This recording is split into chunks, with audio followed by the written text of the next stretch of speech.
Hi, I'm Martin from Norway, and for this lab of constant velocity motion, I've recorded a video of a ball rolling across the floor. For this lab, we've been using the momentum principle, or Newton's second law, stating that the final velocity of an object is equal to the initial velocity of the object plus the forces acting on the object divided by the mass of the object times the change in time. Here we have the tracker video showing the ball rolling across the floor.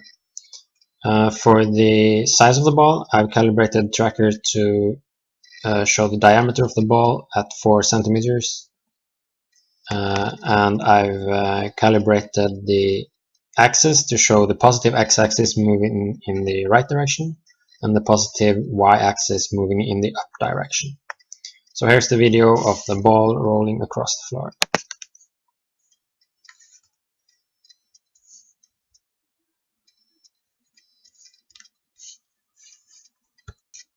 Looking at the Python code, we can see that I've set the mass of the ball at 24 grams. In this particular lab, we assume that the net forces acting on the ball is equal to 0, and thus making F net divided by the mass also 0. So in this particular lab, the mass of the ball is irrelevant to the velocity of the ball. What is relevant, however, is the initial position and the initial velocity of the ball, which is shown here. Numbers retrieved from the tracker video. I have also specified that the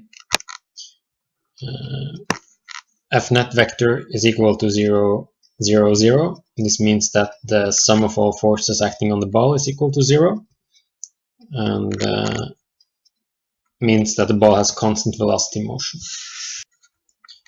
This line of code shows the Newton's second law, which states that the ball's the ball's final velocity is equal to the ball's initial velocity plus the change plus the forces acting on the ball divided by the mass times the change in time. This next line of code shows that the new position of the ball is equal to the old position of the ball plus the ball's velocity times a small change in time, delta t later. If we try and run the Python program, we can see that the ball is moving in the positive right x direction. And the graph also shows the ball moving at a constant rate in the positive x direction.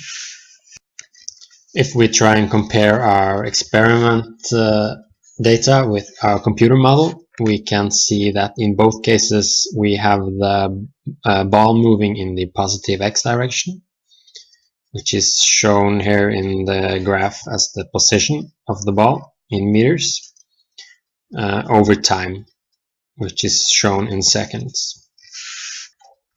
Here we can see that in the beginning of the experiment, the computer model has a good fit with what is actually happening in the experiment. But as we move over time, we can see that the experiment data slows down while the model expects the ball to move at the same speed during the whole duration of the video. This is probably because the model doesn't take into account air resistance and the friction of the floor, because in the model we assume that all forces acting on the ball is equal to 0, while in reality the ball is probably slowed down by friction and air resistance. For our question on what would happen if we change the axis of the orientation of the axis, if we change the orientation of the x-axis, we would get the same results in the model and the experiment. It would just show the movement of the ball going in the negative x direction instead of the positive x direction. So we would have a graph showing downward, if you can call it that, motion. This would not mean that the ball is changing direction.